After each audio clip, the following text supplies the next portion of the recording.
اور بچوں کا انڈر ایج میں ایکسپوجر سیکس کا کھا بھی ہے.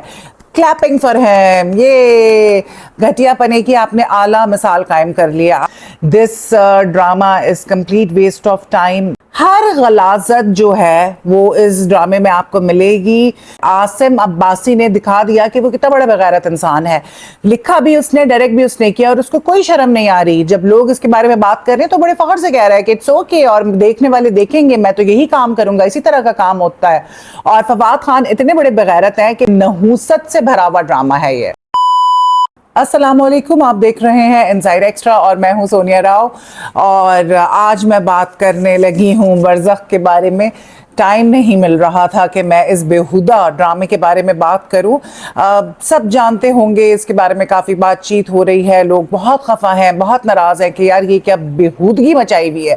اچھا, اب کہنے کو یہ ڈرامہ بنایا گیا ہے انڈیا کے لیے, زی کے لیے, لیکن یہ جو ڈرامہ ہے اس میں ساری کاسٹ پاکستانی ہے, ڈائریکٹر پاکستانی ہے, لکھا بھی اسی نے ہے, فلمایا بھی اس اردو میں گیا ہے, تو سب کچھ پاکستانی ہے. لیکن یہ جو وانبیز ہیں انہوں نے اس کو بیچا ہے انڈیا کو, اور وہاں بیچا ہے. یوٹیوب پہ یہ چل رہا ہے, یوٹیوب پہ لوگوں نے دیکھا ہے, اور جس نے دیکھا ہے وہ توبہ توبہ کر رہا ہے. ڈرامے کی شروعات ہی بہت گھٹیا طریقے سے ہوتی ہے. تو اس پہ تو ہم بہت لمبی چوڑی بات کر سکتے ہیں, لیکن ہم یہاں پہ بات کرتے ہیں کہ ڈرامہ بنایا کس نے اور کس حوالے سے یہ ڈرامہ ہے. اگر ڈرامے کے حوالے سے بات کی جائے تو عاصم عباسی جو ہیں وہ انہوں نے یہ ڈرامہ جو ہے اس کو ڈائریکٹ بھی کیا ہے, اور ساتھ ساتھ انہوں نے لکھا بھی ہے. Clapping for him. یہ گھٹیا پنے کی آپ نے اعلیٰ مثال قائم کر لی ہے عاصم. اور چڑیل بھی انہوں نے بنائی تھی. چڑیل بھی بہت بولڈ تھی, وہ بھی زی کے لیے تھی. اور میں نے بھی زی کا ایک پروجیکٹ کیا تھا, وہ پاکستان میں چلا تھا اور انڈیا میں وہ چل نہیں سکا تھا, اس وقت کچھ حالات خراب تھے. لیکن اس پروجیکٹ میں ایسا کچھ بھی نہیں تھا. اسامہ جو ڈائریکٹر ہیں انہوں نے اس کو ڈائریکٹ کیا تھا. لیکن یہ جو ہیں انہوں نے تو بھائی حدیں کراس کر لی ہیں گندگی کی اور بدتمیزی کی, اور یہ تو غلط چیزوں کو پروموٹ کر رہے ہیں. اچھا جی, اچھا, یہ جو ڈرامہ ہے اس کا نام برزخ ہے. اب برزخ جو ہے آپ کو پتا ہوگا کہ ایک تو عالم ارواح ہوتا ہے جہاں پہ جب روحیں رہتی ہیں دنیا میں آنے سے پہلے, پھر عالم دنیا ہوتی ہے جہاں پہ ہم سب موجود ہیں اس وقت, اور اس کے بعد جب انسان مر جاتا ہے تو مرنے کے بعد وہ جاتا ہے عالم برزخ میں.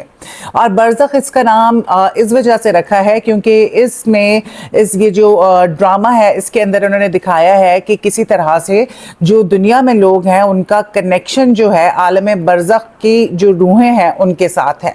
وہ کس طرح سے ہے؟ وہ اس طرح سے ہے کہ جی ایک موصوف ہیں, جب سین کھلتا ہے ڈرامے کی پہلی ایپیسوڈ کا تو اس میں وہ خوشحال خان دکھائی دیتے ہیں, استغفر اللہ, شادی سے پہلے غلط حرکتیں کرتے ہوئے ایک خاتون کے ساتھ. بڑے انٹیمیسی والے سینز ہیں, اور وہ اسے کہتے ہیں کہ میں کما کر آؤں گا اور تمہارے لیے سونے کا ہار لاؤں گا, اور ان کو ایک نقلی پھولوں کا ہار پہنا دیتے ہیں. اچھا, اس کے بعد دکھایا جاتا ہے کہ وہ کام کر رہے ہیں, محنت کر رہے ہیں شہر جا کے. پھر جب وہ لوٹتے ہیں تو پتہ چلتا ہے کہ وہ جو بی بی تھیں جن کے ساتھ یہ بیفور میرج جو ہے غلط کام کر رہے تھے وہ تو مر گئیں. اچھا, یہ چیز انیشلی دکھائی جاتی ہے. اس کے بعد ان کا بڑھاپا دکھایا جاتا ہے. اچھا, بڑھاپا جب دکھایا جاتا ہے تو دکھایا جاتا ہے کہ ایک لیوش سا گھر ہے, اس میں یہ ہیں, اور عجیب مینٹل کیس سا آدمی ہے. اور آہستہ آہستہ دکھایا جاتا ہے کہ بھئی ایک گھر ہے, وہ جو درخت تھا جس درخت پہ پہلی ملاقات ہوئی تھی خوشحال خان اور وہ جو لڑکی تھی, وہ دونوں ایک درخت کے نیچے ملے تھے. تو وہ جو درخت ہے اس درخت پہ انہوں نے گھر بنا لیا ہوتا. درخت بیچوں بیچ ہوتا اور اس کے ارد گرد گھر ہوتا. تو اب یہ بڑے آدمی بن چکے ہوتے. اچھا, دکھاتے ہیں کہ ان کی شادی بھی ہو چکی ہوتی, بچے بھی ہوتے, اپنے بچوں کو سمن کرتے اپنے گھر پہ. جیسے یہ جتنے بھی ڈائریکٹرز ہیں نا, ایون پاکستانی بھی, ان کی اپنی کوئی سوچ نہیں ہے. یہ ہر چیز کہیں نہ کہیں سے اس نے کلیکٹ کی ہے. عاصم عباسی جس کا نام ہے ڈائریکٹر, تو یہ بہت سارے میں نے شوز میں دیکھا ہے کہ سارے بچوں کو سمن کر لیا ہے, اور اب وہ کوئی اناؤنسمنٹ ہونے والے یا کچھ بڑا کام ہونے والا ہے تو ہی ڈڈ ایگزیکٹلی دا سیم تھنگ کہ سب آ رہے ہیں بچے. تو بچے آتے ہیں, اور یہ جو خوشحال خان کا بڑھاپا جو دکھایا گیا ہے, سلمان کیا نام ہے ان کا, سلمان شاہد, بہت سینئر اداکار ہے. تو یہ جو ہیں ان کے ساتھ صنم سعید رہتی ہے. صنم سعید کا دکھایا گیا ہے کہ یہ بھی छोटी थी तो ये साजिद हसन और उनकी बीवी को ये बरज़ख से इनके पास आ गई थी किसी तरह से, ठीक है। तो बड़ी कोई वियर्ड सी कहानी है, ठीक है। और सनम सईद पूछती भी है कि मैं कैसे बरज़ख से जो आ गई हूँ इस दुनिया में और मेरा क्या कनेक्शन है और मैं कैसे वापस जा सकती हूँ, ब्ला ब्ला। तो खैर सनम सईद उनके साथ दिखाई गई है, जो खुशहाल खान का बुढ़ापा है, और दिखाते हैं कि सारे बच्चे जो हैं ना वो आते हैं वन बाय वन। एक इनका बेटा आता है सबसे पहले, फवाद खान अपने बेटे के साथ आ रहा है गाड़ी में, उसकी कॉन्वर्जेशन दिखाते हैं बेटे के साथ जो हो रही है। फिर दिखाते हैं दूसरी तरफ कि इनका एक बेटा आता है जो गे है, ठीक है। अस्तगफुरुल्लाह, पहले उन्होंने एक अजीब सा जो है ना कोई शॉट दिखाया, कराहत मुझे आ रही थी। उसमें कोई इटालियन उसके साथ था गाड़ी में, तो वो एक अजीब सा उन्होंने शॉट दिखाया और एंड आई वाज लाइक कि मैंने कहा ये मैं कैसे देखूंगी। मतलब एक तो होता है ना कि बेहूदगी है, लेकिन शो इतना अच्छा, इतना इंटरेस्टिंग है, सिनेमेटोग्राफी अच्छी है, नो डाउट। उसके अलावा हर चीज बेकार है। मतलब अगर किसी को सजा देनी हो ना तो आप उसको बिठाएं और बोलें चल बेटा बरज़ख देख। Literally I am being honest with you guys, मैं वैसे भी झूठ नहीं बोलती, सीधी बात करती हूँ। सजा किसी को देनी हो ना तो आप बरज़ख दिखा दें। तो इनके इस तरह से जो है दोनों बेटे आ जाते हैं, ये सारे जमा हो जाते हैं। और ये असल में स्टोरी ये होती है कि ये जो खुशहाल खान होता है ये समहाउ ही इज कनेक्टेड विद बरज़ख, ठीक है। और वहाँ पे उनकी ये जो लवर थी वो होती हैं, जबकि इनकी पहले शादी हो चुकी होती है, लेकिन ये अपनी बीवी के साथ अच्छे नहीं होते हैं और रवैया ठीक नहीं होता। तो ये जो दूसरा गे बेटा है, ठीक है, वो अपनी माँ को मार देता क्योंकि उससे अपनी माँ की तकलीफ नहीं देखी जा रही होती। तो वो गला घोट के गला घोट के नहीं, तकिया रख के मुंह पे उनका कत्ल कर देता, यू नो, बिकॉज उसको ट्रीटमेंट माँ को सही नहीं मिल रहा होता। अच्छा, अब जो है ये जो गे बेटा है ये जरा डिस्टर्ब सी पर्सनैलिटी है and he is like you know, बता ही दिया है मैंने गे, अब और मैं क्या कहूँ, कितनी दफा कहूँ। सो इस तरह का कुछ सीन है, ठीक। इसमें जो बच्चे हैं उनका सीन दिखाया गया है कि वो जो है आपस में बातें कर रहे हैं और जो कमरे में गंदगी हो रही, गंदगी मैं इस वजह से कह रही हूँ, क्या मैं बोलूँ, मेरे पास अल्फाज खत्म हो गए। वो दिखा रहे हैं कि भाई इंटीमेसी अंदर कमरे में चल रही है और बच्चे सुन रहे हैं, ठीक है, विच इज क्रिमिनल। बच्चों को एक्सपोजर देना इस तरह का अर्ली एज में, it can be really traumatising for children, ठीक है। And both the kids are saying कि ओ हाँ, एक कह रहा है ये क्या हो रहा है, तो दूसरी कह रही है कि ये तो मैंने भी सुना है अपनी मामा को, यू नो, इस तरह की आवाजें, उफ अस्तगफिरुल्लाह। मतलब ये क्या दिखाया इन लोगों ने। अच्छा, खैर इस तरह का कुछ होता है। फिर ऑलमोस्ट किसिंग करने वाला सीन दिखाया गया है दो मर्दों के बीच में। वो एक इटालियन कैरेक्टर है और जो इनका दूसरा बेटा बनाया गया है फवाद खान। मुझे अच्छा, फवाद खान जो है दूसरा वाला जो लड़का है उसका नाम भी फवाद खान है, तो वो मेरे साथ तेरी मेरी जोड़ी एक था जो जी के लिए ही था, लेकिन वो साफ सुथरा था, उसमें कोई गंदगी नहीं थी। उस जो है ना थिएटर का है और मुझे बिल्कुल पसंद नहीं आया था उस जब हम उसका शूट कर भी रहे थे, तो क्योंकि वो बहुत अजीब सा एरोगेंट सा बंदा था। लेकिन मुझे नहीं पता था कि वो इतना गिरा हुआ और घटिया इंसान है कि वो इस किस्म का घटिया काम करेगा, काम हासिल करने के लिए घटिया काम। सो वो जो वैसे ही मुझे नहीं पसंद था, अब तो बिल्कुल ही नजरों से मेरी वो गिर चुका है। अच्छा, आपको जो मैं बता रही हूँ सारी चीजें कि किस तरह के कैरेक्टर्स हैं और क्या क्या ये रोल प्ले कर रहे हैं, होता कुछ इस तरह से है कि ये जो इनके अब्बू हैं, जो खुशहाल खान जो था, जो बूढ़ा हो गया है और अब वो एक अजीब सी उसकी कैफियत है और पागल किस्म का वो एक आदमी दिखाया गया है।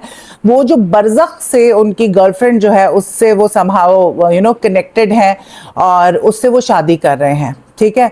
सब समझा रहे हैं कि ये नहीं हो सकता। साजिद हसन की एंट्री होती है, वो कहते हैं नहीं, दिस इज नॉट पॉसिबल, ये नहीं हो सकता, हम और वो साथ नहीं रह सकते। बट ये कह रहे हैं कि जी मेरी शादी है और इस शादी के लिए इन्होंने अपने बच्चों को बुलाया है।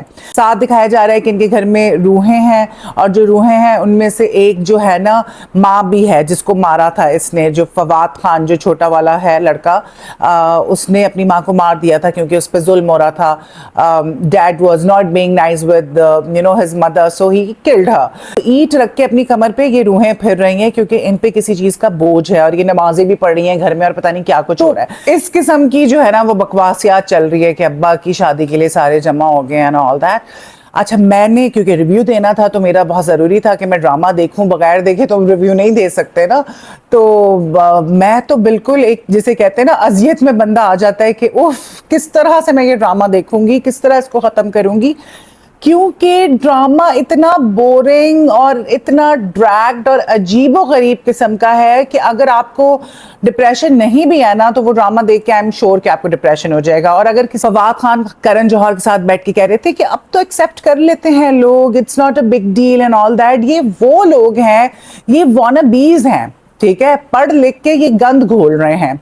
इनको जो है ना बाहर का कोई भी प्रोजेक्ट मिल जाए ये खुशी खुशी कर लेते हैं। इनको ये परवाह नहीं होती कि पाकिस्तान में लोग क्या सोचेंगे, क्या कहेंगे। ये किसी भी हद तक जा सकते हैं। मेरे ख्याल से सनम सईद और फवाद खान को मुकम्मल तौर पे बॉयकॉट करना चाहिए पाकिस्तान में। इनके सारे ड्रामों को, डायरेक्टर्स को इनको कास्ट नहीं करना चाहिए। उसमें जो दूसरा फवाद खान है वो हो गया, ये नया जो लड़का आया था खुशहाल खान, आई वाज लाइक कि यार अच्छा एक्टर है, गुड लुकिंग लड़का है, सारा कुछ, लेकिन इसको भी बैन करना चाहिए। जो इस हद तक गिर सकते हैं तो भाई आप लोग जी के लिए ही काम करें, क्योंकि इस ड्रामे के अंदर हर वो चीज दिखाई गई है जिससे अल्लाह ताला ने मना किया है। होमोसेक्सुअलिटी, बच्चों का एक्सपोजर सेक्स को लेके, एक अंडर एज बच्चा जो है वो इस तरह की चीजें जो है वो सुन रहा है, देख रहा है, ये मतलब इट इज क्रिमिनल। और फवाद खान, सनम सईद को शर्म नहीं आई? इस हद तक ये दोनों बेगैरत हैं, मतलब इतने फेमस ये एक्टर्स हैं और वो इतने सीनियर आर्टिस्ट हैं, उनको भी सोचना चाहिए था सलमान साहब के भाई मैं क्या कर रहा हूँ। बड़ी बात इन लोगों ने की जी, हम तो बड़े एक्साइटेड हैं, बहुत अच्छा स्क्रिप्ट है और ये है वो है, बिकॉज इनको काम चाहिए और ये काम के लिए किसी भी हद तक जा सकते हैं। और आसिम अब्बासी की अगर बात की जाए तो उन्होंने वीडियो बनाई और उस पर उन्होंने कहा मुझे फ़र्क नहीं पड़ता, किसी ने देखना है तो देखे, नहीं देखना तो ना देखे, और मेरी ऑडियंस है देखने वाली जिसको मेरा काम पसंद है और जो रियलिटी है मैं तो उस पर काम करता हूँ। तो सबसे बड़े बेगैरत तो इसके डायरेक्टर हैं आसिम। तो इस तरह से कुछ ये ड्रामा है। इस ड्रामे के बारे में मज़ीद बात करना आई थिंक बिल्कुल बेकार होगा। तो बेसिकली ड्रामे का नाम इन्होंने बरज़ख रखा, मुसलमान दिखाया और इन्होंने जो है ना दुनिया के सामने हमें शर्मिंदा कर दिया। जादू टोना इसमें दिखाया गया, इसमें LGBT दिखाया गया कि किस तरह से वो बच्चा जब छोटा था तो तब भी वो दूसरे मर्दों को देखा करता था नहाते हुए नेकेड, और जब वो बड़ा हुआ तो वो गे बन गया, ठीक है। तो उसके अलावा सेक्स बिफोर मैरिज जो है वो दिखाया गया, जो कि जना है, इतना बड़ा गुनाह, ठीक है। फिर कौम में लूत वाली चीज़ जो है जिस पे इतना बड़ा अजाब आया था और पूरी कौम में लूत जो है उसको तबाह कर दिया गया था, और आज दिन तक वो जगह जो है वो इतनी नहुसत है वहाँ पर और वो बसी नहीं है। और ये चीज़ें जो है प्रमोट कर रहे हैं, उसको ग्लोरीफाई कर रहे हैं कि ओह बहुत अच्छी चीज़ है, सबको करनी चाहिए। आप ये एजुकेट कर रहे हैं आवाम को, लोगों को ये बता रहे हैं कि मुसलमान इस तरह के हैं। कोई चीज अगर इस किस्म की होती है तो आप उस पर पर्दा डालते हैं, गंदगी फैला रहे हैं, हमारे माशरे को मजीद गंदा कर रहे हैं इन चीज़ों को ग्लोरीफाई करके। तो सबको बैन करना चाहिए इन आर्टिस्टों को, ताकि दूसरों को भी सबक मिले कि ऐसा काम करेंगे तो हमारे साथ भी ये होगा। This drama is complete waste of time. मैं बस इतना ही कहूँगी जाते जाते कि खुदा का खौफ होना चाहिए, डरना चाहिए यार कि हम क्या कर रहे हैं, हम क्या दिखा रहे हैं बहैसियत मुसलमान। मतलब ये तो सारी लिमिट्स क्रॉस करने वाली बात हो गई ना, कि आपने सारी ही लिमिट्स क्रॉस कर ली और आपने अपने पैसे को फौकियत दी। आपने ये नहीं सोचा कि आप क्या गंदगी कर रहे हैं और अल्लाह कितना नाराज़ होगा। इन्होंने इस्लाम का नाम ख़राब किया, इन्होंने एक गलत बिगड़ी हुई शक्ल दिखाई इस्लाम की, मुसलमानों की। तो ये तो सज़ा के मुस्तहक हैं।